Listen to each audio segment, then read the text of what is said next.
I saw a strange man take my wife from me at the party. A random man, a face I had never seen before. There was no hesitation, there was no resistance from her. Just a look exchanged, a smile that lasted too many seconds and an invitation to dance that, instead of being denied, was accepted without even looking back. Something burned inside me. The bright room, the loud music, the laughter of the people around, everything faded into the background when I saw my wife running her fingers over that stranger's shoulder, laughing, leaning her face closer to his, as if I had never existed. The blood pounded in my ears. I walked through the crowd with stiff steps, ignoring the greetings of friends, the curious glances of acquaintances. I grabbed her arm, pulled her back to me and faced that man who, until seconds ago, was dancing with the woman that, until then, I called mine. Why did you agree to dance with this stranger? I want explanations now. I will divorce you immediately. Her eyes widened. There was a moment of silence, that instant when the shock seems to slow down time. The man looked at us, perhaps expecting some dramatic scene, perhaps amused by my reaction. But my wife. She didn't protest. I didn't say I was exaggerating. He didn't apologize. His silence was more devastating than any words. I didn't know it at the time, but this wasn't just any stranger. And this wasn't just a dance. It was a symptom. A reflection of what had been happening for a long time, without me realizing it. The night that was supposed to be a celebration became a battlefield. On the way home, the argument broke out. I wanted answers. I needed them. Who was that man? What did he mean to her? Since when did my wife no longer belong to me? She looked away, nervously moving her hands, as if she wanted to be anywhere else but there, in the car, under the weight of my questions. He's just a friend, she said, her voice weak, barely audible. But I knew my wife. I knew when she lied. And that hesitation, that weakness in his voice, was all I needed to understand that he wasn't just a friend. It never is. The following days were hell. The marriage that I thought was solid turned out to be a sand castle collapsing with the first wave. The answers came, not because she told me, but because I looked for them. I looked through her cell phone when she slept, I read messages that should have been hidden, I saw photos that made me want to vomit. That man was not a stranger. This was someone who had been part of her life long enough for there to be intimacy, for there to be secrets, for there to be betrayal. The ground opened beneath my feet. Everything I knew, everything I believed in, fell apart. And while my wife slept next to me, perhaps dreaming about him, I felt as if I were sleeping next to a stranger. Betrayal is not just an act. It's a break from reality. It's a fissure in time, where before and after never fit together again. I found myself walking around the house, touching the furniture, looking at pictures of us on the walls and trying to understand how long I had been living a lie. I wondered what had gone wrong, if I had been naive, if the signs had always been there and I chose to ignore them. But it didn't matter. The damage was done. I could have screamed. Could have confronted. I could have thrown everything in her face as soon as I found out. But I didn't do any of that. Not yet. Because betrayal cannot be repaired with impulsiveness. If she broke trust, I would break something bigger. If she destroyed me, I would make her feel the weight of what it's like to be destroyed. But I wouldn't do it right away. I would let her believe she still had some control. That she thought she could patch things up, that she could choose how this story would end. But no. The one who would choose would be me. I watched. I studied. I analyzed every detail. Her lover was not just any man. He was a man who already had his life, who already had his own wife, his own stability. But fate has a cruel way of turning things around. And I knew that at some point it would all come back to him. And he would come back to her too. Because whoever hurts will be hurt. Whoever plays with fire inevitably gets burned. And that's exactly what happened. Time passed. My wife began to realize something was wrong. I didn't scream anymore. I didn't ask anymore. I simply existed there, silent, cold, indifferent. And that silence, that calm, began to scare her more than any outburst of anger. Because a betrayed man who screams, who gets angry, still wants to fight. But a betrayed man who remains silent, that is the most dangerous of all. It was then that she tried to win me back. Small gestures, unexpected affection, desperate attempts to take back something that she herself broke. But it was too late. I already had everything planned.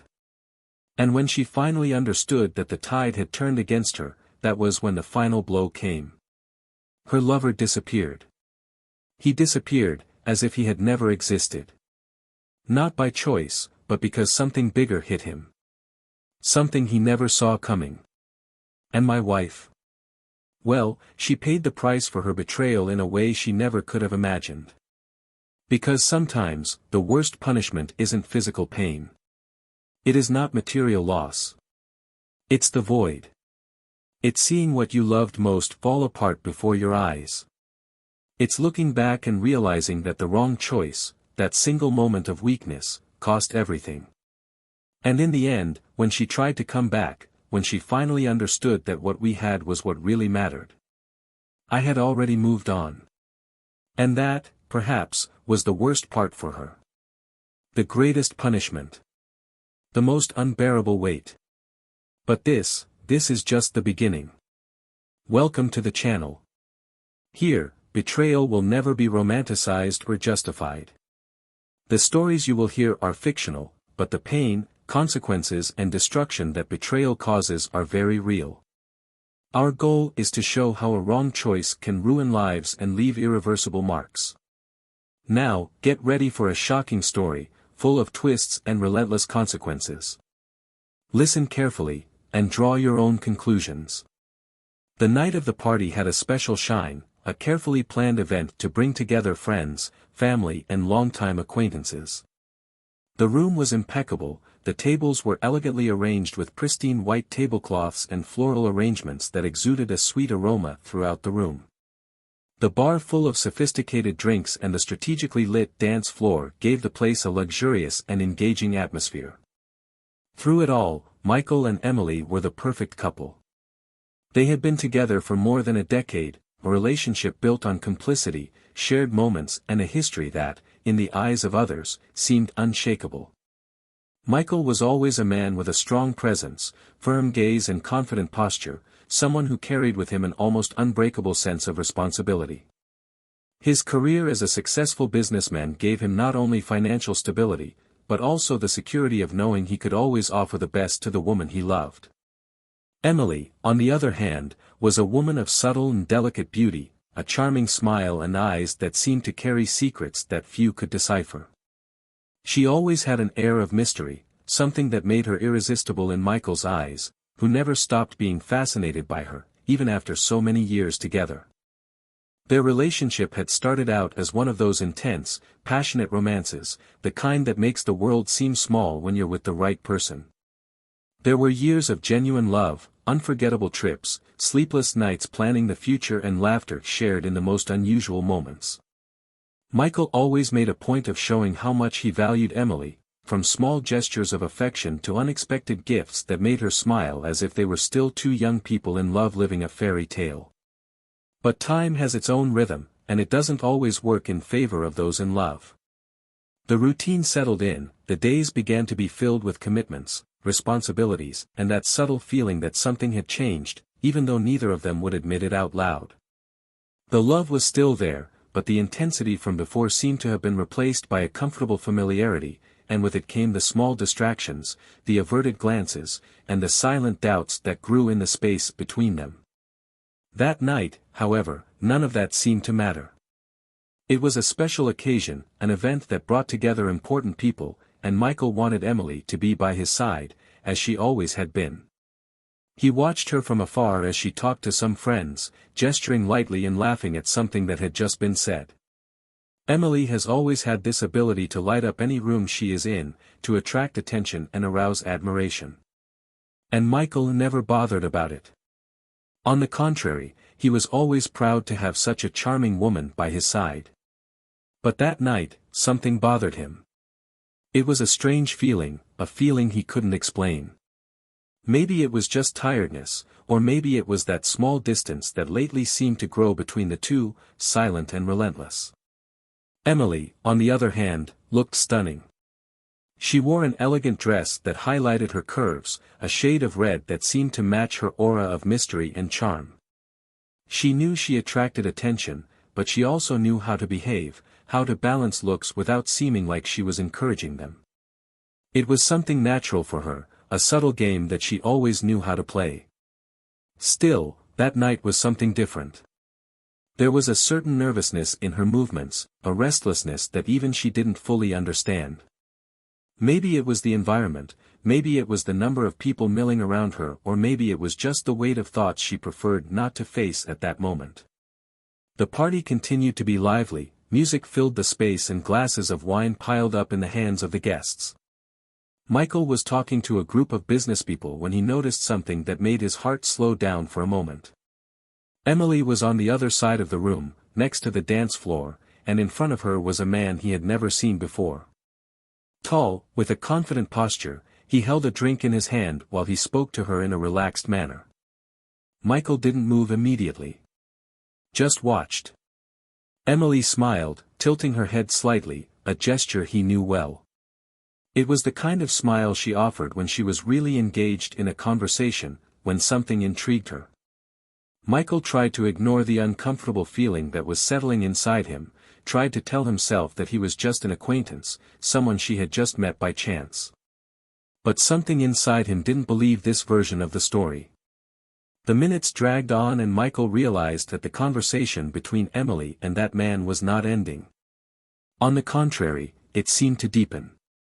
And then came the invitation to dance. Michael watched as the man extended his hand and Emily hesitated for a moment.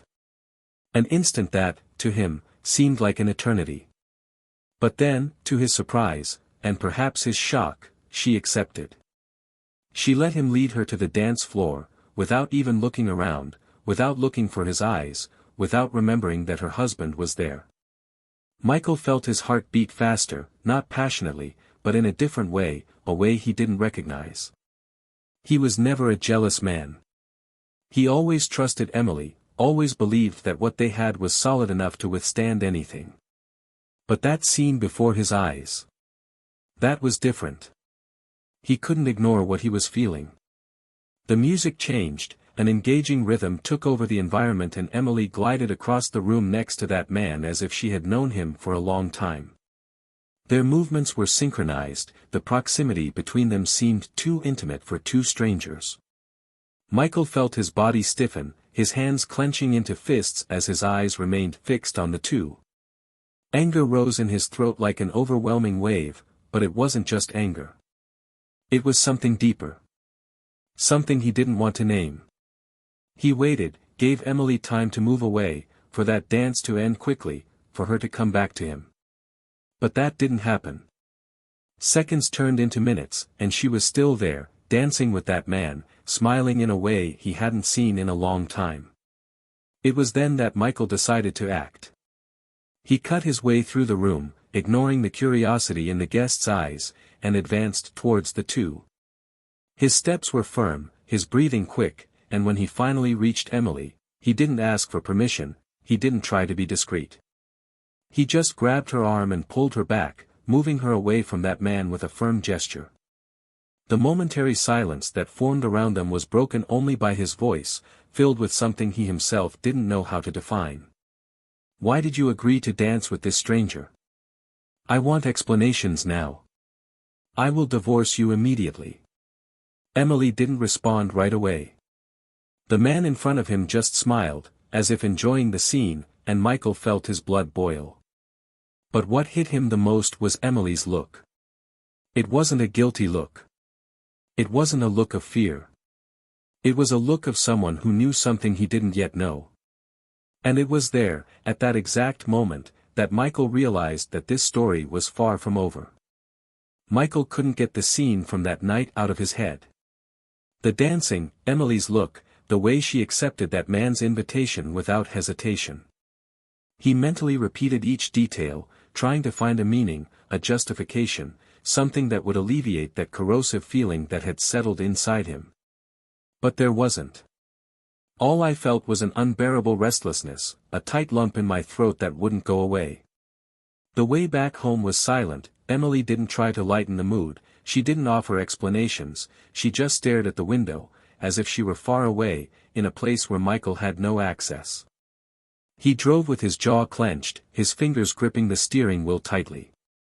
Anger pulsed inside him, mixed with the bitter feeling that something had slipped through his fingers without him even noticing. Once they got home, he waited for Emily to say something, anything.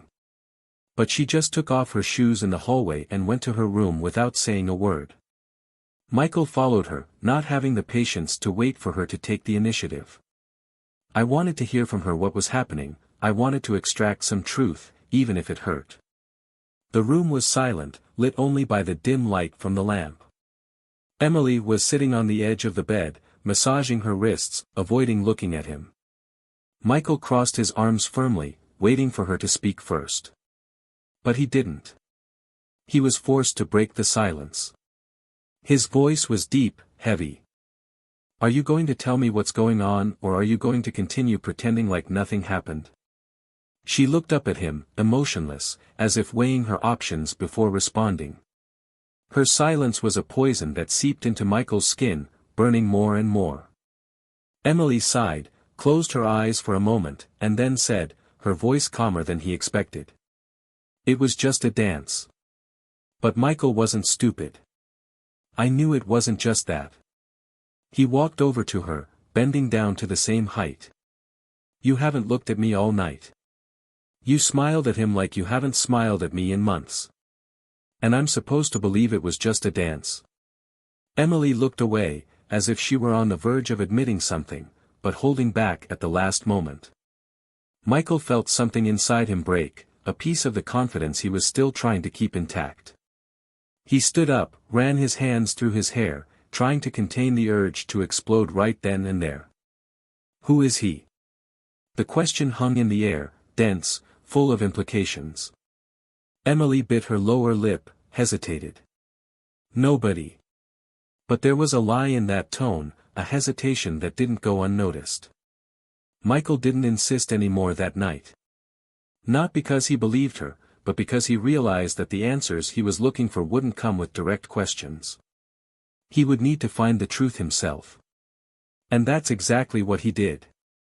Over the next few days, he watched Emily more closely than ever. He noticed that she became increasingly distracted, that her cell phone was never far from her hands, that she smiled at the screen in a different way. He started leaving work early without telling her, just to see how she acted when she thought she was alone. He noticed that she was more careful about her appearance, using perfumes that she hadn't used in years, choosing clothes with more detail, as if she were trying to impress someone. Everything indicated that something was happening. And Michael needed proof. It was then that he decided to go further. One afternoon, when Emily was in the shower, he took her cell phone. His heart was beating fast, his hands were shaking slightly. He had never done anything like this before, never felt the need to.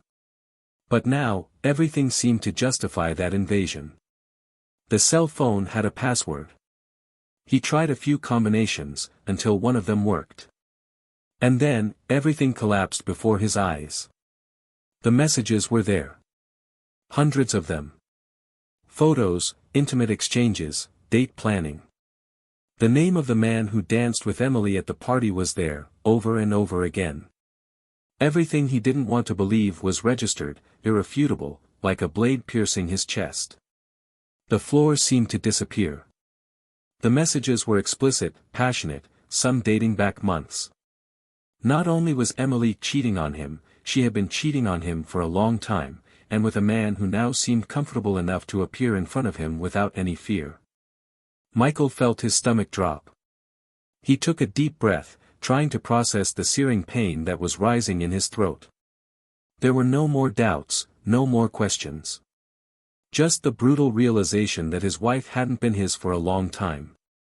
He closed the cell phone with shaking hands and put it back in its place before Emily got out of the shower. He needed to think. I needed to decide what to do. But one thing was certain, nothing would be the same as before. The marriage, the trust, the security he felt with her, all of that had died there, on that illuminated screen, in that pile of messages that transformed the love he felt into something unrecognizable. Emily came out of the bathroom wrapped in a towel, carefree, oblivious to the hurricane that Michael was facing internally. He looked at her, studying every detail, trying to understand how she was capable, how she managed to lie for so long without showing guilt, without leaving visible clues. But now he knew. And if there was one thing he would never do, it was allow her to get away with this. Emily still had no idea what was coming. Michael walked away, grabbed his wallet and left without saying a word. He needed air, needed to get out of there before the fury took over completely. His world was falling apart, and the only thing he could do was decide how he would hold up the wreckage. But one thing was certain, she and her lover would pay for this. And what Emily didn't know, what Michael was still about to discover, was that betrayal wasn't the only secret being hidden. There was something much bigger, something that still remained in the shadows, waiting for the right moment to be revealed. Something that would change everything. Michael didn't sleep that night. He sat in the living room, the lights off, his cell phone resting next to him like a time bomb about to explode. Each message read was a new cut, an open wound that he didn't know if it would ever heal. The weight of betrayal pressed against his chest, but there was something more, something that didn't fit. The more he reread those conversations, the more he felt that something was missing, something bigger than simply an extramarital affair. The way Emily spoke to her lover, the words chosen, the moments when they exchanged messages. It wasn't just a secret romance. There was something hidden, something that she didn't mention explicitly, but that seemed to be present between the lines. Michael felt a shiver run down his spine. He still didn't know exactly what it was, but he was sure he needed to find out. Dawn advanced, and he remained motionless, waiting for the sun to rise to make a decision. When Emily came down to the kitchen that morning, she found him sitting on the couch, eyes fixed on her, as if he were deciphering a riddle. She hesitated for a second before trying to act natural, grabbing a cup of coffee and avoiding looking at him for too long. But Michael no longer had the patience for games. He stood up slowly, walked to the counter and placed his cell phone in front of it. "Do you want to explain this to me?" Emily froze. Her fingers trembled slightly as she placed the cup on the sink, her eyes fixed on the screen that showed the messages she exchanged with her lover. The silence weighed heavily between them, and Michael felt his anger grow as she hesitated. "There's no more denying it, Emily. I already know everything." His voice came out cold, firm, with no room for empty excuses. She swallowed hard, her eyes searching for some way out, some way to minimize the situation. But Michael didn't give him a chance. "How long has it been?" The question came as a blunt blow, and she finally gave up pretending. He sighed, closed his eyes for a moment and then replied, in an almost resigned tone. 6 months. He laughed, a humorless laugh, filled with incredulity and disgust. 6 months. Half a year of lies, of betrayals, of secrets shared with another man while he lived under the illusion that he still had a solid marriage. But the pain of knowing that was nothing compared to the feeling that there was something more, something Emily wasn't saying yet. "And what else are you hiding?" Her gaze wavered, looked away, and Michael knew in that instant that the worst was yet to come. The tension in the air became suffocating. Emily ran her hand over her face in exasperation, as if she were about to say something but didn't know how. Michael felt his stomach turn. "Speak up, Emily. What's the secret you're trying to keep from me?" She took a deep breath, her eyes filled with a fear he had never seen before. "It's not just a case, Michael." Her voice was shaky, as if the confession were a weight crushing her. "It wasn't just a mistake. It wasn't just about me and him. Michael narrowed his eyes, his mind working fast to try and anticipate what would come next. But nothing could prepare him for what Emily said then. He didn't show up at that party by chance. He knows you. He's always known you. The world seemed to spin for a second. Michael felt his heart accelerate, the pieces falling into place with a brutal snap. What the hell are you talking about, Emily? Her breathing was uneven, as if she were finally about to collapse. He knew exactly who you were from the beginning. He came into my life because he wanted to get to you. Because this was all about you, Michael. His blood ran cold. Who is he? The question came in a lower, threatening tone. Emily closed her eyes for a moment, then finally said, "He's your half-brother." Michael felt a shock go through his entire body. A dead silence hung between them, but inside it, everything screamed. That's impossible. But Emily shook her head slowly, tears forming in her eyes. I swear, Michael. I didn't know either at first. But after we were involved, he told me. He said he wanted to get back at you. That he had waited years for this.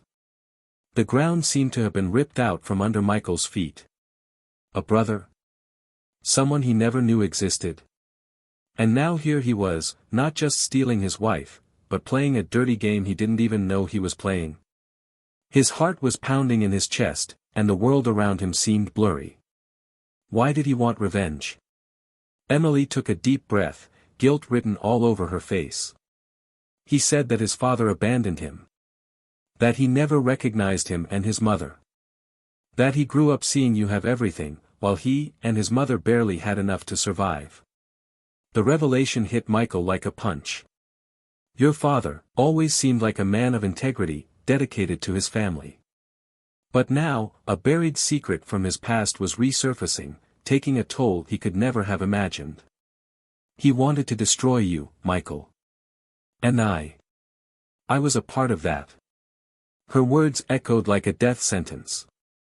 Everything Michael knew, his life, his family, his marriage, everything had been manipulated, turned into a trap created years before by a man he didn't even know existed.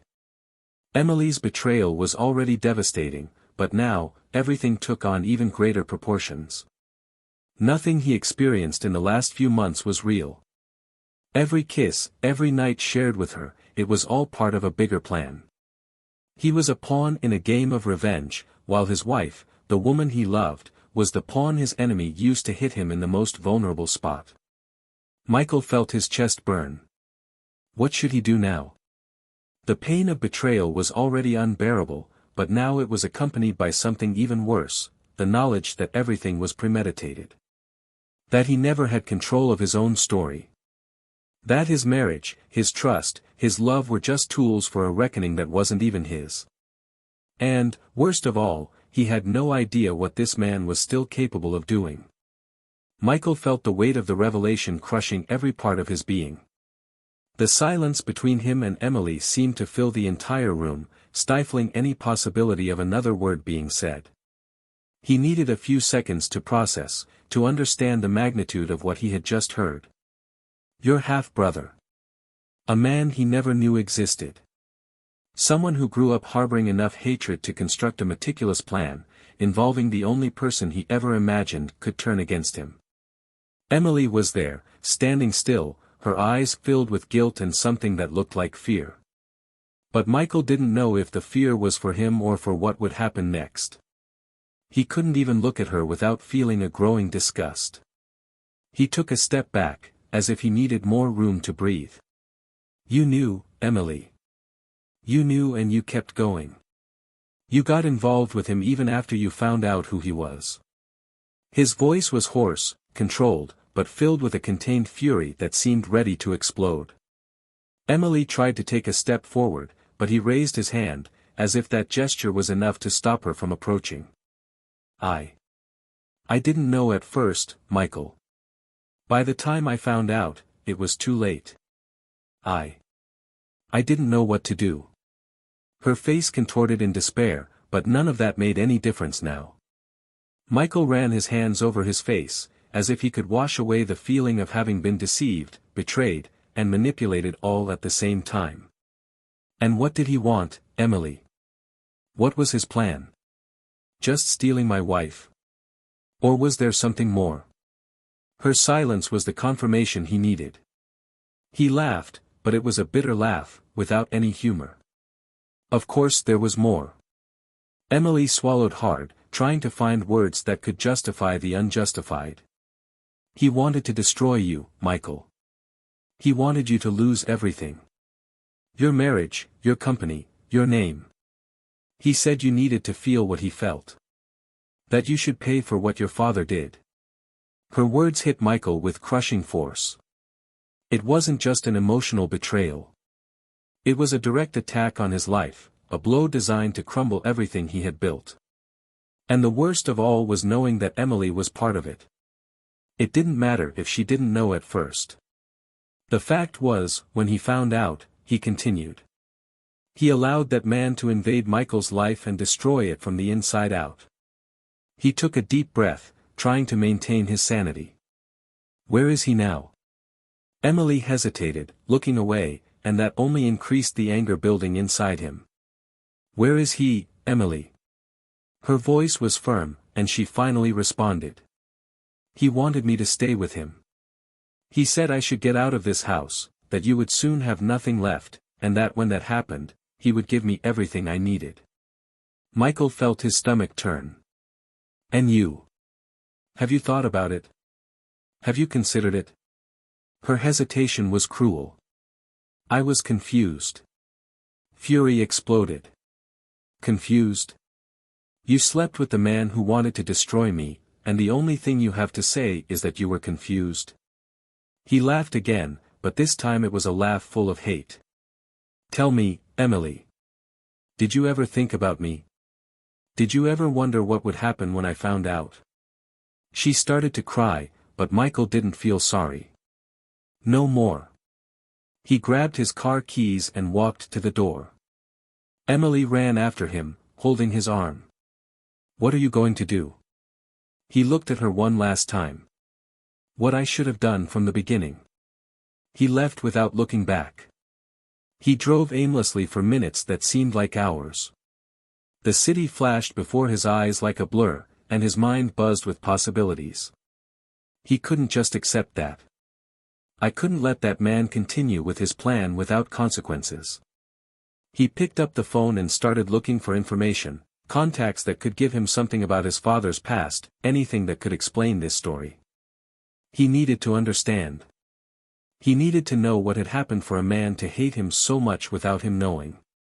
He was even a former family lawyer, someone who worked with his father for years. The conversation was tense, but it revealed what he feared: his father had an affair, a relationship that he never acknowledged. The result was a son who never received recognition, who grew up listening to his mother talk about how they were abandoned. The truth was there, naked and raw. But that didn't justify everything. That didn't give this man the right to destroy Michael's life. He wouldn't wait to see the next blow. He needed to act. When he returned home, he found Emily in the same place, her eyes swollen from crying. Michael. But he didn't want to hear it. Pack your things and get out of here. Now. She opened her eyes wide in surprise. What? Michael, please, can we talk about this? He shook his head. You made your choice, Emily. You chose to lie to me. You chose to go through with this. I'm not going to let you stand here and pretend there's still a marriage. It's over. She stood still, as if in shock. And where do you want me to go? He took out his cell phone, dialed a number and waited. Wherever he wants to take you. After all, wasn't that the plan? Her silence was deafening. The door slammed behind Michael as he went up to his room. He didn't want to hear any more excuses. He no longer wanted to think about what he lost. Now all that mattered was what came next. Because this story wasn't over yet. And he would make sure the man who tried to destroy him would pay for every second of it. Michael felt anger throbbing through his veins as he looked at the empty room that, until a few hours ago, still belonged to him and Emily. Now, the drawers were open, her clothes were scattered on the floor, some still on the bed, as if the room itself didn't believe that separation was real. But it was. He had no doubt about it. Her suitcase was leaning against the door, and the silence in the house seemed greater than ever. It was a heavy silence, filled with an irreversible emptiness. She had left without saying anything other than one last look that he couldn't interpret.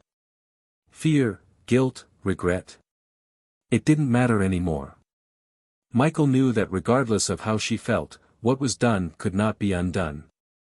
He sat on the edge of the bed, rubbing his hands over his face, trying to collect his thoughts. The lump in his throat persisted, tightening more and more, but he refused to budge. There was no room for fragility now. Not after everything you discovered. Her mind swirled with what would come next, because this story didn't end with Emily leaving the house. It didn't end with him accepting that this was all just a tragic mistake. There was something bigger, something that demanded a reckoning. And he knew exactly where to find the answers. He got up, picked up his cell phone and dialed the number of an old contact, someone who owed him some favors. He needed information about that man, he needed to understand where this revenge went. I needed to know what the next steps were for someone who spent his life waiting for the right opportunity to destroy everything he had built. The call was brief, but enough to confirm something he already suspected: his half-brother hadn't broken up. He was already moving his pieces to attack in another way. What happened to Emily was just a warning, a first blow. The real attack was coming, and Michael couldn't stand by and wait to be taken down. He drove to a discreet bar, where he met the informant. The man handed him a folder with documents, photos, records that made it clear that his enemy had been monitoring his life for years. Michael flipped through each page with his eyes fixed, absorbing every detail, feeling the bile rise as he realized that this was more than a personal vendetta. His half-brother didn't just want to hurt him. He wanted to destroy him completely, ruin his name, his reputation, his company, his life. He had been collecting enough information to plant false accusations, to manipulate deals, to ensure that when the time was right, Michael would lose everything without having a chance to defend himself. And Emily was just a piece on the board, used to undermine her emotional stability before the final blow.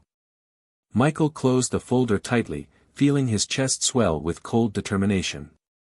If this man thought he could finish him off like that, then he completely underestimated who he was facing.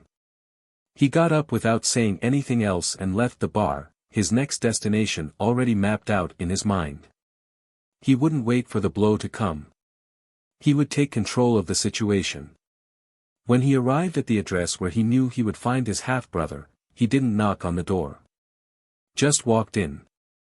The house was spacious, well decorated, a reflection of someone who knew exactly how to hide their intentions behind an impeccable appearance. His stepbrother was sitting on a leather sofa, as if he had already expected that visit. He smiled, a provocative, calculated smile, and calmly stood up. "So, you've finally decided to get to know me?"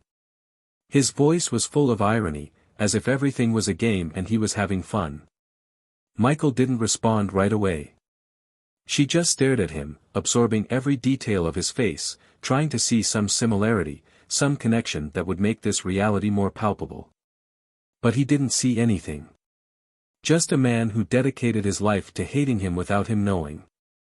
"I know exactly what you're doing," Michael said, his voice low, controlled. "And I won't let you continue." His half-brother raised an eyebrow, feigning surprise. "You talk like I'm some movie villain, like I don't have legitimate reasons to want you to lose everything." He took a step forward, eyes locking with Michael's. "You had everything. I had nothing. You grew up with a father who loved you, who gave you a name, a life. While my mother and I were discarded like trash." His voice carried a deep resentment, and Michael realized that this hatred wasn't something that just started. It was something that grew with him, shaped his life. "I'm not going to destroy you because I want to. I'm going to destroy you because it's what you deserve. Michael felt the fury burning inside him, but he refused to be carried away by it. He knew that reacting impulsively was exactly what this man wanted. You think you can ruin my life and get away with it? His half-brother laughed. I've already ruined your life, Michael. You just haven't realized how much. He picked up a glass of whiskey, took a sip, and continued. You lost your wife. Your company is about to fall apart. Your partners are starting to doubt you. Your clients are going to disappear soon. Everything is happening exactly as I planned. Michael took a deep breath. But you got one thing wrong. His half-brother narrowed his eyes. You thought I'd just stand by and watch. Without warning, Michael lunged forward, grabbing him by the collar and pushing him against the wall. The anger he held in for so long finally found an outlet. You may have spent years planning this, but you underestimated the one thing that could bring you down. I have nothing left to lose. He tightened his grip, eyes burning with fury. And that makes me far more dangerous than you could ever imagine. The man laughed, even with the pressure against his throat. You have nothing to lose. So why are you still holding on to your anger? Why don't you end this now? He teased, trying to force Michael to cross a line he knew he shouldn't cross. Michael felt his muscles tense, the desire to end it all right there, but he wouldn't do that. Not like that. He let go of the man's collar, taking a step back. No, that would be too easy for you. Do you want revenge? Because I'm going to give you something much worse. I'm going to show you that you failed. That everything you planned was in vain.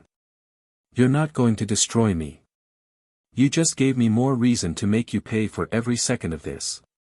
His half-brother adjusted his collar, still smiling, but Michael noticed something different in his eyes. A slight tension, a recognition that perhaps he had made a mistake. Michael was not an easy target. He would not be knocked down. And the war was just beginning.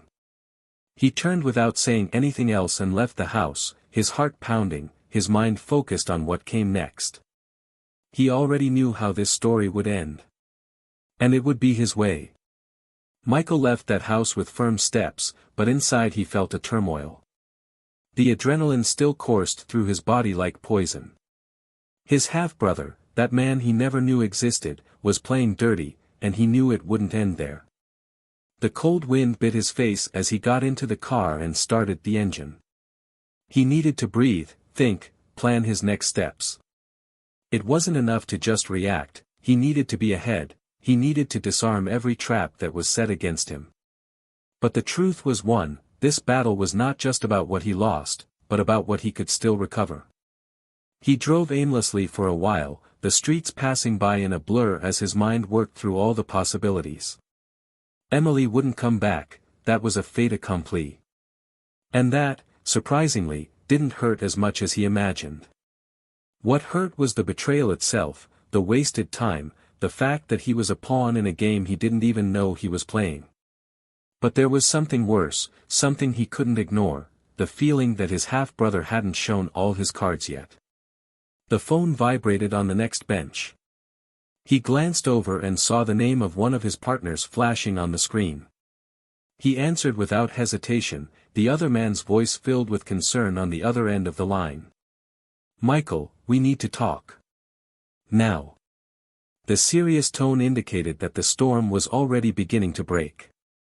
He sighed, knowing he couldn't delay the inevitable. He changed direction and drove to the office. Upon arrival, the atmosphere was already charged. His partners were gathered in the conference room, their faces tense, papers spread across the table. He entered without saying anything, pulled out a chair and sat down. One of them slid an envelope in front of him. This arrived this morning. Michael opened it and felt his stomach sink. Forged documents, forged signatures, bank transactions that did not exist, but which indicated that he was involved in illicit schemes. It was a coup designed with surgical precision. Michael squeezed his eyes shut, massaging his temples. This is a setup. His voice was firm, without hesitation. One of the partners, an older man who had been with him since the company started, crossed his arms, analyzing him. We know that. But it doesn't matter what we know, it matters what we can prove. The silence in the room was heavy. Michael stared at the documents in front of him, knowing exactly who was behind it. He had been warned, but now he saw the extent of the plan. His half-brother wanted more than emotional revenge. He wanted Michael to be discredited, to lose everything, to be seen as a criminal. "It won't bring me down," he finally said, his voice thick with determination. "I need you to trust me. I'll work this out." Some of the partners seemed convinced, but others were hesitant. He knew his credibility was hanging by a thread. Time was an enemy now. When he left the office, his mind was sharp. He picked up his cell phone and called one of his contacts, someone who could help him track down the origin of those documents. He wouldn't wait for the next blow. If his half-brother wanted a war game, then he would play back. But his way. The following hours were intense. He met with lawyers, reviewed contracts, looked for loopholes that could prove that everything was forged. Little by little, the wires began to connect. The money that was allegedly moved never left their accounts. The documents that incriminated him had digital traces that led to another name, another origin. The setup was ingenious, but not perfect. And Michael was willing to exploit any flaw. But while he resolved his part, he knew he needed to resolve something even deeper within himself. It wasn't just about clearing his name. It was about not allowing that betrayal to continue to define his life. He wasn't the defeated man they wanted him to be. It was only when night fell that he felt tiredness set in. He parked the car in front of a small cafe, the same one he used to frequent in the early years of his marriage to Emily. He sat down, ordered a coffee and stood there, watching the city move around him. People came and went, living their lives with no idea of the hurricane raging inside. It was then that he felt someone approaching. A soft yet assured voice sounded from beside him. "Can I sit down?" He looked up and saw a woman. It wasn't someone he knew, but there was something in her gaze, something different. She seemed to analyze his expression, as if she understood the weight he carried. Michael hesitated for a moment, then nodded. "Of course." She sat down and ordered a coffee, before turning to him again. "You look like someone who's had a rough day." He let out a small laugh, shaking his head. "You can't even imagine." The woman smiled slightly. "Maybe I imagine." Her gaze was curious, but not invasive. There was something reassuring about the way she spoke, the way she seemed genuinely interested, without forcing anything. Michael realized that, for the first time in days, he wasn't thinking about revenge, wasn't being consumed by anger. It was just a man, sitting with an unknown woman, talking about anything that didn't involve betrayal, lies, or destruction. The conversation flowed unexpectedly. He didn't reveal everything about his life, but he talked about things he hadn't talked about in a long time. About work, about travel, about how sometimes things get completely out of our control and all we can do is find a way to move forward. She listened attentively, without judgment. And when he realized it, he no longer felt so suffocated. At the end of the conversation, she took a napkin and wrote something on it. "I don't know what's happened in your life, but I know you sound like someone who needs a break. Here's my number. If you ever want to talk again, without judgment, without expectations, call me." She left the paper on the table, smiled and left, without waiting for a response. Michael took the napkin and stared at the number written there. For the first time in a long time, he felt something different. It wasn't anger, it wasn't anguish. It was the feeling that, perhaps, not everything was lost. That somehow he could find something new, something that wasn't marked by lies and pain. He didn't know what he would do next, but he knew one thing: he was ready to leave the past behind. And for the first time in a long time, he felt like he could breathe again. Michael knew the war wasn't over yet, but this time, he was prepared. The blow to his reputation was not enough to bring him down, and he made sure to reverse the situation before everything became irreparable. Evidence of fraud was exposed, and his half-brother, who spent years engineering his destruction, began to see his own life fall apart. A mistake was made in his plan, a detail that Michael found and used against him. Tracking the fake bank transactions and forged documentation led directly to the real culprit, and now there was nowhere left to run. The man who spent his life plotting revenge was about to reap the consequences of his obsession. Michael made sure the authorities were involved before his half-brother could try any new tricks. In a matter of days, he saw the sandcastle he had built crumble. Everyone who had previously been around him began to move away, realizing that he was not a powerful man seeking justice, but rather a manipulator driven by hatred. He was formally accused of fraud, forgery of documents and attempted defamation, crimes that could ruin him completely. Michael didn't have to lift a single finger to see him exposed as the true villain of the story. The time his half-brother spent planning the chaos ended up being the same time Michael spent ensuring he was eliminated from the game for good. Emily, on the other hand, faced her own consequences. The betrayal left her without ground, without a home, without the stability she had with Michael. She tried to maintain her relationship with the man she had risked everything for, but she soon realized that he didn't see her as anything more than a tool to achieve his goals. Without revenge as his purpose, his interest in her disappeared as quickly as it began. Emily was discarded, left to fend for herself, with no one to hold her hand when she finally understood what she had lost. He tried to contact Michael a few times, but all messages went unanswered. There was no more room for her in his life. She destroyed everything, and there was nothing that could be rebuilt. Michael, in turn, found a new direction. The days that followed were of restructuring.